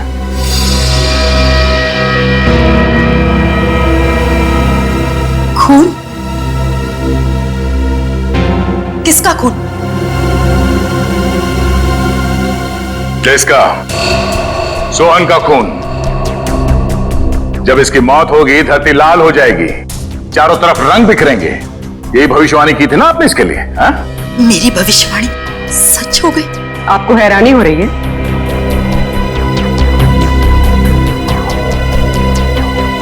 समझ नहीं आ रहा कि मैं खुश हूं या दुखी। ये पहली बार हो रहा है कि मेरी भविष्यवाणी सच हो गई, वरना आज तक मैं जो भी बोलती थी उसका उल्टा होता था। हाँ? इसका मतलब मेरी शादी नहीं होगी और मैं करोड़पति नहीं बनूंगा? नहीं, ऐसा तो नहीं कि तुमने ही सोहन का खून किया हो अपनी भविष्यवाणी को सच साबित करने के लिए? कैसी बात कर रहे हैं? मैं अपनी भविष्यवाणी सच करने के लिए कोई और भी तरीका अपना सकती हूँ। किसी इंसान का खून? नहीं नहीं, ये मैं कभी नहीं कर सकती। तो शायद किसी ऐसे आदमी का काम हो सकता है जिसने आपकी भविष्यवाणी सुन के ये सोचा होगा कि क्यों ना इस बात का फायदा उठाया जाए। जब आपने ये भविष्यवाणी की उस वक्त आसपास कोई और भी था? जब मैंने ये भविष्यवाणी की थी तब कमरे में कोई भी मौजूद नहीं था। जरा याद कीजिए, शायद वहां कोई और भी हो। अरे हाँ, सोहन के साथ शायद उसका दोस्त भी था, कमरे के बाहर ही खड़ा था। बहुत बदतमीज था। मेरी असिस्टेंट आम्या ने बाद में उसकी शिकायत भी की थी मुझसे। ये आम्या आई है काम पे आज? हाँ। प्लीज। अभी बुलाते हैं।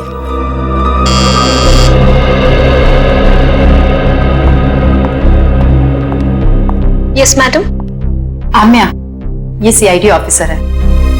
सोहन के उस दोस्त के बारे में जानना चाहते हैं जिन्होंने बाहर तुम्हारे साथ बदतमीजी की थी।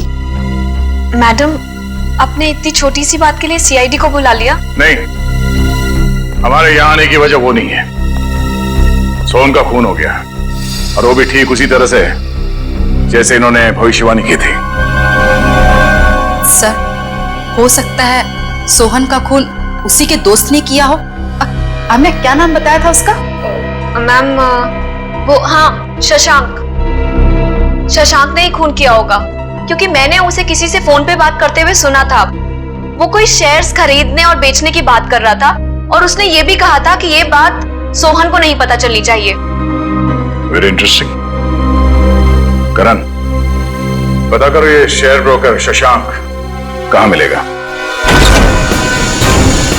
सारे प्लेयर्स आ गए? जी सर, जितने लोग प्रैक्टिस में थे सारे आ गए। ये लोग सीआईडी से हैं, आप लोग उससे कुछ पूछना चाहते हैं? सर, हमारे क्लब में सीआईडी आपने बताया क्यों नहीं? मैंने मना किया था। आप लोग एक बात बताइए, आज दोपहर 1 बजे से 2 बजे के बीच कौन कौन यहां से बाहर गया था? सर, मैं तो खाना खा रहा था। सर, मैं भी। आप लोग? कोई तो है जो यहां से बाहर गया था। वो अपने आप सामने आ जाए तो उसके लिए बेहतर है, वरना। सर, लेकिन बात क्या है? आप ये सब क्यों जानना चाहते हैं? क्योंकि आप में से कोई 1 बजे से 2 बजे के बीच क्लब से बाहर गया और सोहन नाम के आदमी का खून किया उसने। खून? हाँ, खून। खून? हम में से कोई एक खूनी? सर, ये आप कैसे कह सकते हैं? क्योंकि एक गवाह ने खूनी के जूते देख लिए थे। उसने फुटबॉल खेलने वाले जूते पहन रखे थे, समझे? This is ridiculous sir. ये कौन सा आपका ऐसा गवाह है जिसके आड़े टेढ़े बयान पर आप हम लोगों पर शक कर रहे हैं? एक्सक्यूज मी, वो गवाह मैं हूं और मैंने कोई आड़ा टेढ़ा बयान नहीं दिया है। देखिए, मैं एक शिक्षक हूं और मैं देखो अभिजीत सर, ये देखो, ये देखो, अरे वही वो जूते, एक रेड एक ब्लैक, ये वही है जूते, वही। इसका मतलब ये जूते जिसके हैं वही खून।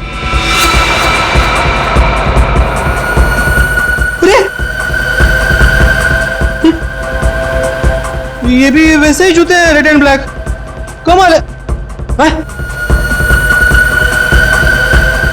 अरे देवा, ये क्या है? अभिजीत जी, यहाँ भी सेम जूते हैं? अरे काय चाललंय काय? अभिजीत सर, यहाँ पे सभी जूते एक समान ही है, कमाल है। सर, ये आपके गवाह हैं जिन्हें ये पता नहीं जूते किसके हैं और आप हम लोगों पर शक कर रहे थे। शक तो करेंगे, पर तब तक शक करेंगे जब तक असली खूनी सामने नहीं आ जाता। कोच साहब। Yes sir. मुझे सारे प्लेयर्स के जूते चाहिए।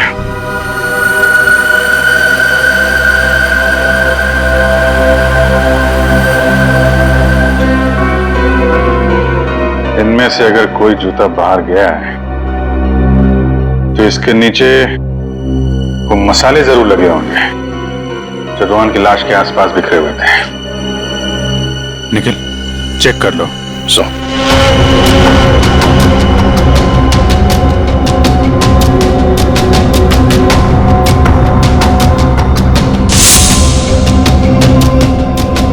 निखिल जी, सूंघ के देखिए, मतलब मसाले की खुशबू को तो फटाक से पता चल जाएगा ना।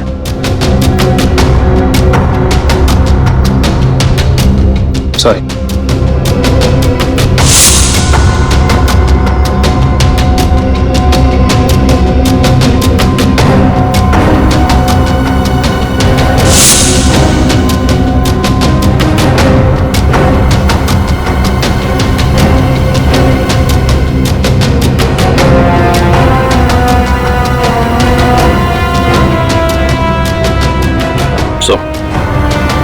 किसी भी जूते में नहीं मिला।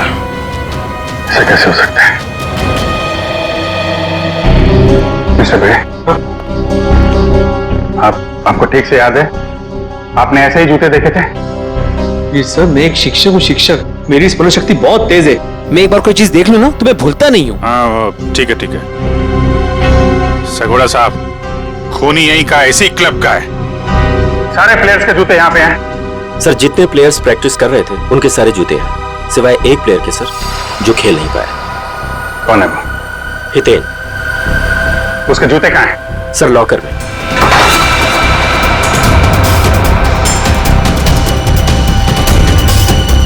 सर, ये रहे वो जूते जिस पे मसाले लगे हैं। सर, मैं सच कह रहा हूँ, मैंने ये जूते नहीं पहने थे सर। तो फिर तुम्हारे जूते पे मसाले कहां से लगे? सर, मुझे नहीं पता ये कहां से लगा सर। तो फिर 1 बजे से 2 बजे के बीच कहां थे तुम?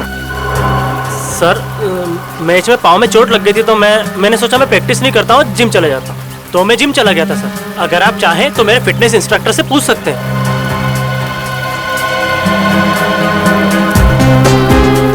Mister Bhide,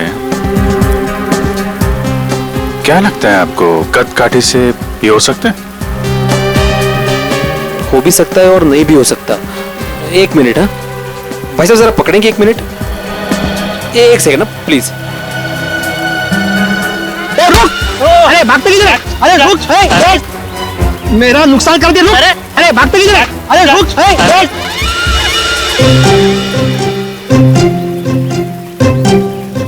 sorry, thank you. कुछ समझ में नहीं आ रहा है। ये हितेन सच बोल रहा है। जिम इंस्ट्रक्टर ने बोला कि ये आज 1 से 2 बजे के बीच में जिम में ही था, एक्सरसाइज कर रहा था। तो फिर ये नहीं है वो।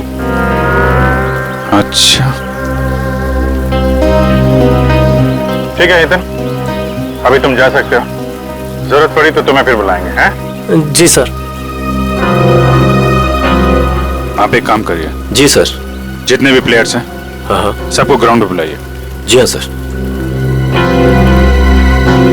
अच्छा अभिजीत सर, मैं निकलूं? क्या है, आज रात को 10 बजे मुझे बहुत इंपॉर्टेंट काम है, तो उसकी सब तैयारी करनी है मुझे।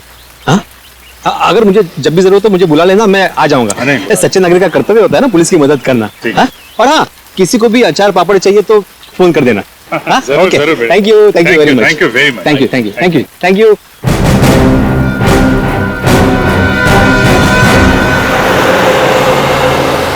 सर सोहन को मैं क्यों मारूंगा सर? क्या ये बात सच नहीं है कि तुमने शेयर्स बेचने में घपला किया? पार्टनरशिप में बेईमानी की थी तुमने सोहन के साथ? ये सब गलत है सर, मैंने कोई घपला नहीं किया है। सर अब तो ये भी कहेगा कि इसने विशाखा की भविष्यवाणी के बारे में कुछ सुना ही नहीं, वही सोहन की मौत वाली। मैं मानता हूँ कि मैंने घपला किया था, लेकिन मैंने सोहन को नहीं मारा। तो फिर किसने मारा? वो भी ठीक उसी तरीके से जैसे विशाखा ने भविष्यवाणी की थी। मुझे नहीं पता सर, मैं तो खुद उसे हमेशा समझाता रहता था कि इन सब चीजों पे यकीन करके अपना टाइम वेस्ट ना करें। तुम्हारे अलावा और कौन जानता था विशाखा के भविष्यवाणी के बारे में? वो उसे सर। उसे किसे? विशाखा। हम जब भी उसके घर से बाहर निकलते थे, सोहन को धमकी भरे फोन आने शुरू हो जाते थे। सर मेरी मानिए, इन सब के पीछे विशाखा का ही हाथ है, क्योंकि भविष्यवाणी तो विशाखा ने की थी।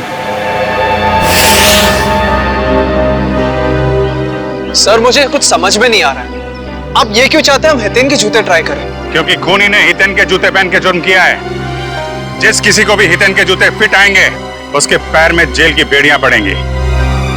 इसलिए टाइम वेस्ट मत करो, फटाफट पैर आगे करो, समझे?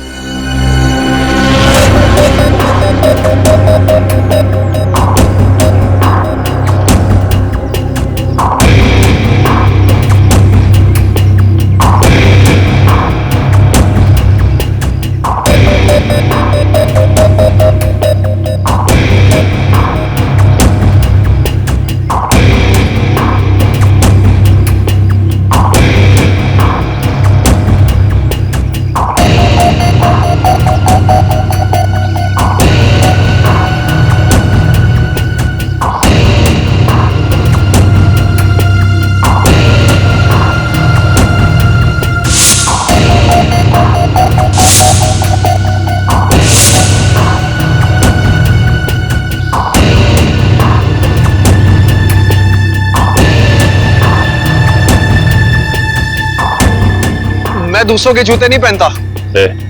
ड्रामा बंद कर।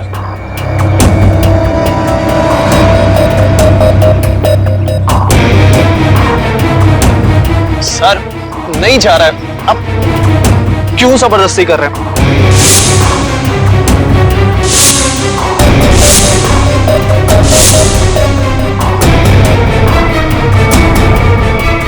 वाजिर, इसके पैर में तो जूता बिल्कुल फिट आ गया।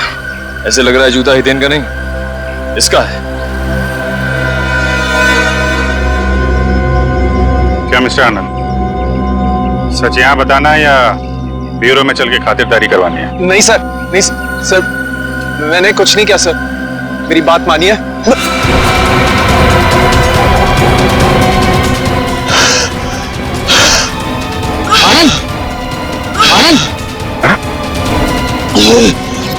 आनंद, आनंद, आनंद, आनंद, सर, आनंद, आनंद, आनंद, आनंद, आनंद, क्या हो रहा है? अरे आनंद, सर, आनंद,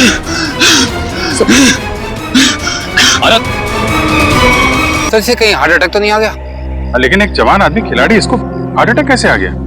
सर कल ही सारे खिलाड़ियों का मेडिकल चेकअप हुआ था।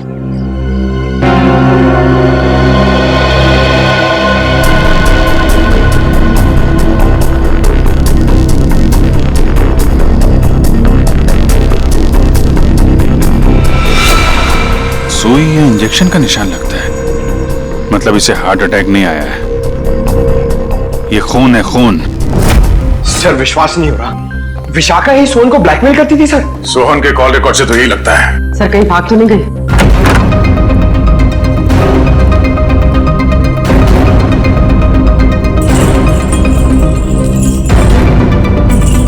सर कमरे की हालत देखकर लगता है यहाँ पर हाथापाई हुई।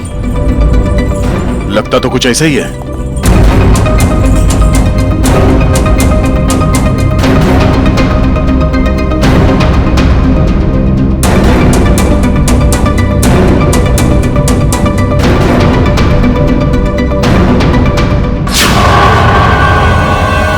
सर, ये देखिए, एक और टैरो कार्ड। इस पर मौत उसी तरह बनी है जैसे आनंद की मौत हुई थी। वक्त की रफ्तार के साथ साथ तेरे दिल की धड़कन इतनी तेज हो जाएगी और बंद हो जाएगी। ओह नो, लगता है ये आनंद और सोहन दोनों विशाखा के क्लाइंट्स थे। अब ये सारा माजरा है क्या, विशाखा ही बताएगी। जरा घर की तलाशी लो अच्छी तरह से, देखो ये विशाखा कहां छुप के बैठी है, ढूंढो।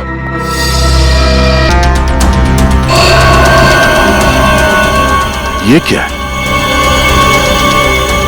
4 दीवारों वाले समंदर में मरेगी तू। इसकी मौत भी ठीक वैसे ही हुई है जैसे इस कार्ड में लिखा है। बाथटब, 4 दीवार वाला समंदर। सर मतलब सोहन और विशाखा की मौत में कोई संबंध जरूर है।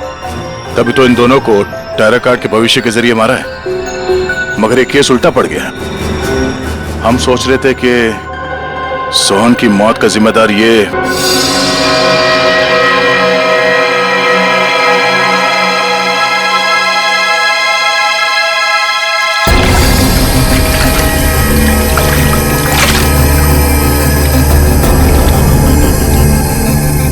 मेटल प्लेट यहाँ। सर कोई बाथरूम में मेटल प्लेट क्यों रखेगा?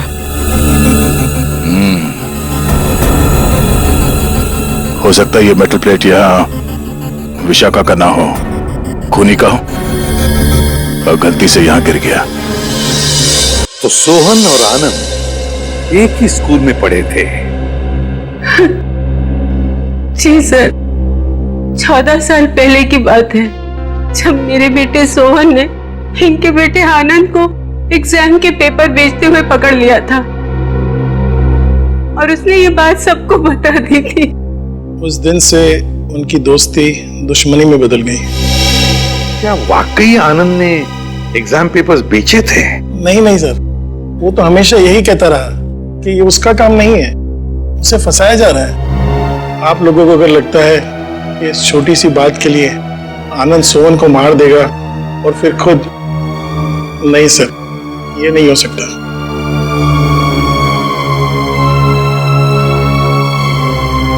हो सकता है किसी तीसरे ने ही इन दोनों के झगड़े का फायदा उठाया। सर मैं मेरी पत्नी को बहुत अच्छे से जानता हूँ,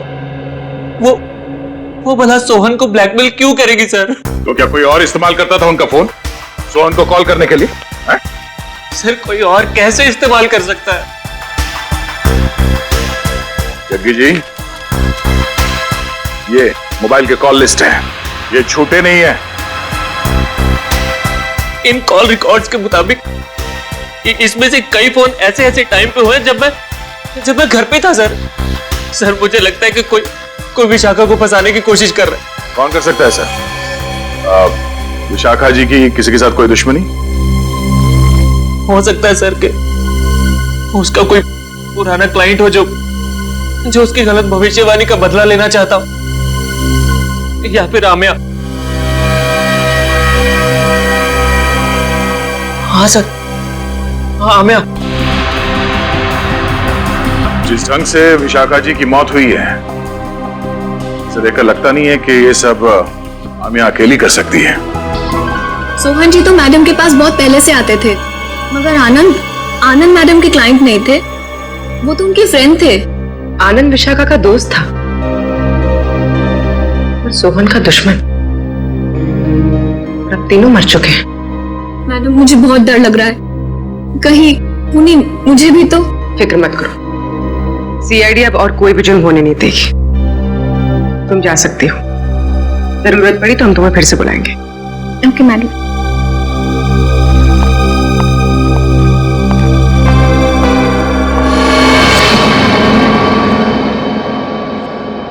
सर लगता है किसी तीसरे ने सोहन और आनंद की दुश्मनी का फायदा उठाया सर, अपना मकसद पूरा करने के लिए। हाँ बिल्कुल, विशाखा ही तो थी जो हमें उस मुजरिम तक पहुंचा सकती थी, उसे भी उसने शांत कर दिया। आखिर है कौन ये?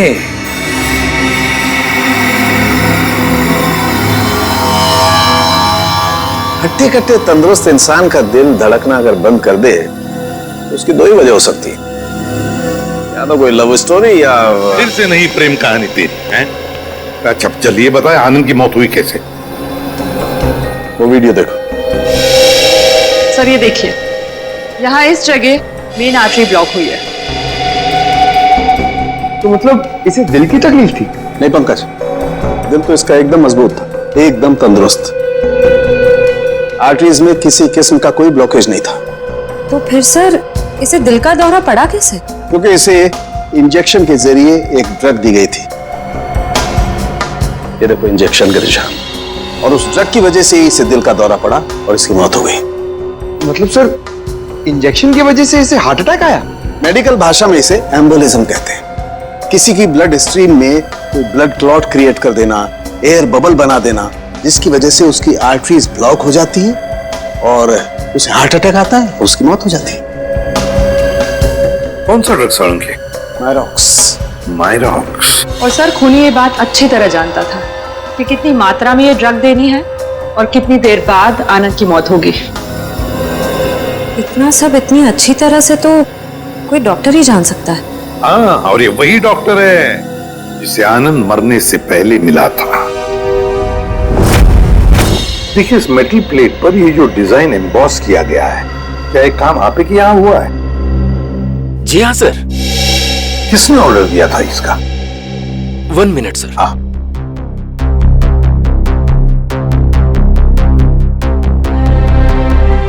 क्या हुआ पंकज? कुछ नहीं सर, वो मम्मी की याद आ गई सर।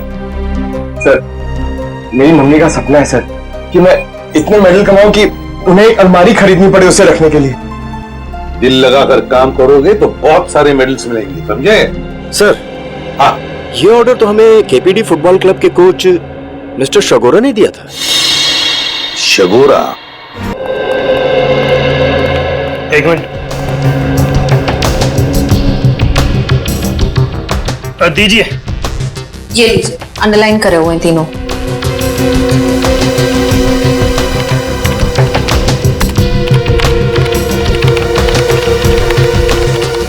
ये कॉल डिटेल्स किसके हैं? सोहन की।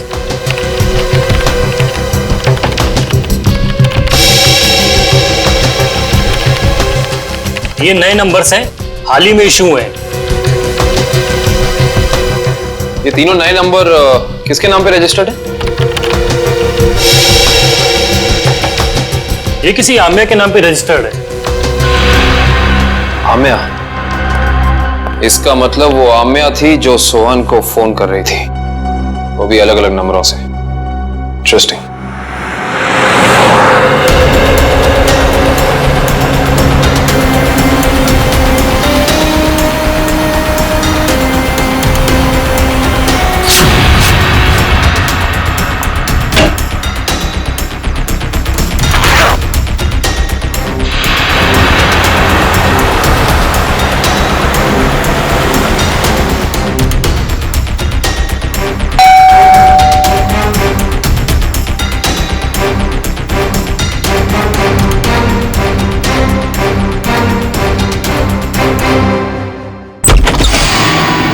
Good bye Amya.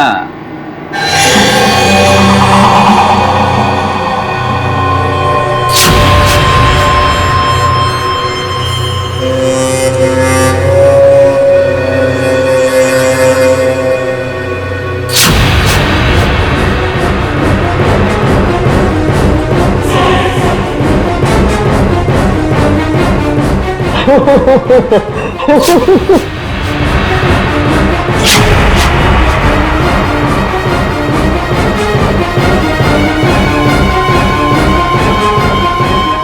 hate you. I hate you. I hate you. I hate you. भला कोई अपनी गर्लफ्रेंड को ऐसे डराता है क्या? ये क्या है? Let me guess. ये जरूर हमारे हांगकांग जाने का फ्लाइट टिकट्स है, राइट?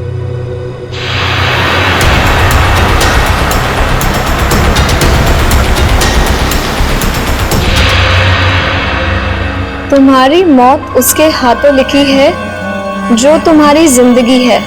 वैसे तो प्रेम लोगों का उद्धार करता है, मगर तुम्हारा प्रेम तुम्हारी जिंदगी का अंत करेगा।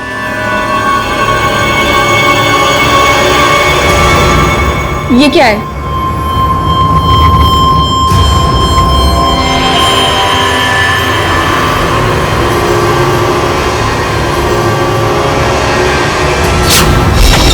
दरवाजा खुला हुआ? हाँ श्रेया, घर में भी कोई नजर नहीं आ रहा है। आम्या, सर। हाँ? ओह नो, ये देखो, इसे भी बिल्कुल वैसे ही मारा है, हार्ट अटैक का इंजेक्शन देकर। सर, जैसे ही पता चल जाएगा कि आनंद कौन से डॉक्टर के पास गया था, ये केस आईने की तरह साफ हो जाएगा। हाँ श्रेया। हेलो, क्या नाम बताया हॉस्पिटल का?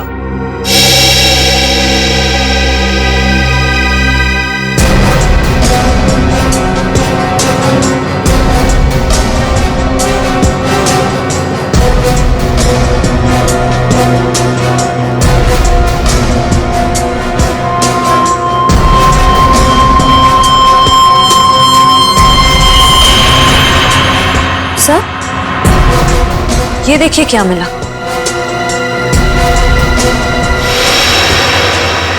ये वैसे आमिया की बॉडी के पास।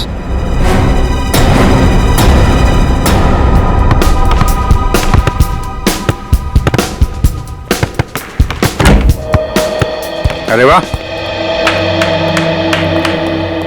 मैच खेलने की तैयारी हो रही है? सर, आप लोग फिर से यहाँ? हाँ, लेकिन यार गोल्ड प्लेट और ट्रॉफी के बगैर मैच खेलने का क्या मजा है? Gold plate, trophy? जी हाँ, गोल्ड प्लेट। जानते हो ये गोल्ड प्लेट हमें मिली कहां से? विशाखा जी के बाथरूम से, जहां पे उनका खून हुआ। ओह, मतलब आपको अभी भी ये लग रहा है कि कातिल हम में से कोई एक है? हाँ, लग नहीं रहा, पूरा यकीन है। अरे आप लोग यहाँ सर, केस सॉल्व हो गया क्या? जी हाँ सगोड़ा साहब, केस सॉल्व हो गया है। हमको लगा कि जाते जाते आपको खूनी का नाम बताते जाएं। हैं? सचमुच सर? आप तो सबसे पहले ये बताइए कि ये गोल्ड प्लेट अब विशाखा जी के बाथरूम में कैसे भूल गए थे? और ये विसिल हमें आमिया जी की बॉडी के पास से मिला। पहचानते इसे? लेकिन ये विसिल तो मैदान में गिर गई थी, ये एक लाश के पास कैसे पहुंच गई? ओह, तो फिर ये हो सकता है कि खूनी ने जानबूझकर ये चीजें लाश के पास रख दी ताकि आपको फंसा सके। हैं? क्यों डॉक्टर जगदीश, आपकी क्या राय है इस बारे में?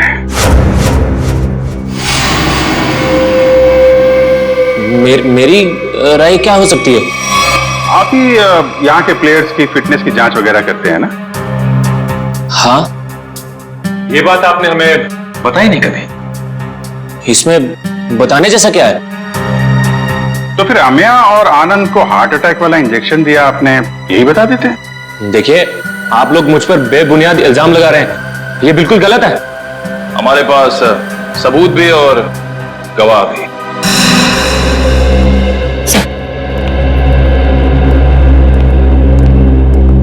एक्सक्यूज मी, हम सीआईडी से।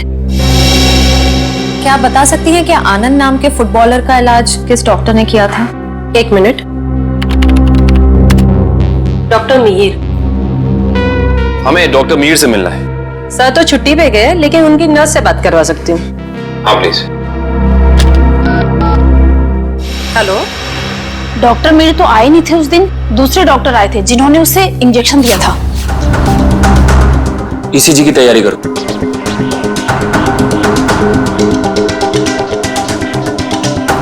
लेट जाओ।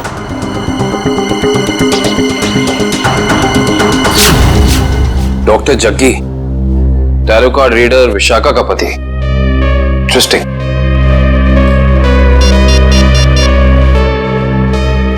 अभिजीत साहब। अरे क्या कह रहे हैं डॉक्टर जगदीश, मेडल तो लेते जाइए।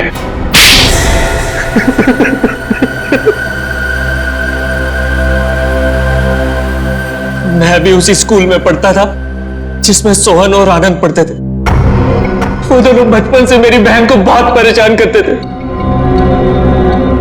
जिसकी वजह से मेरी बहन ने आत्महत्या कर ली। बस उसी दिन मैंने सोच लिया था कि इन दोनों से बदला लूंगा, और बदले की आग मेरे सीने में चल रही थी। लेकिन ये दोनों शहर छोड़कर चले गए। और फिर जब एक दिन तुमने सोहन और आनंद को विशाखा के पास आते हुए देखा भविष्यवाणी के लिए, तो तुमने उन्हें मारने का प्लान बनाया टैरो कार्ड के जरिए। मैं चाहता था कि इन दोनों की मौत हो जाए और इल्जाम विशाखा पे आए। इसीलिए मैंने विशाखा के फोन से सोहन को बहुत सारे कॉल किए ताकि आपका सीधा शक विशाखा पे जाए। और रम्या, उसको क्यों मार डाला?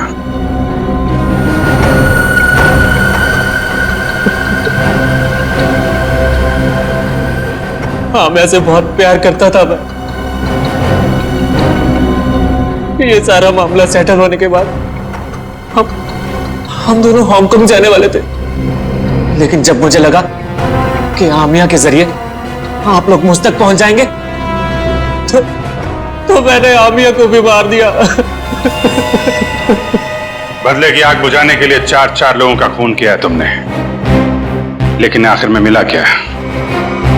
फांसी। फांसी होगी तुम्हें। इस तरह के और भी एपिसोड देखने के लिए हमारे चैनल को सब्सक्राइब करें और बेल आइकन दबाना ना भूलें।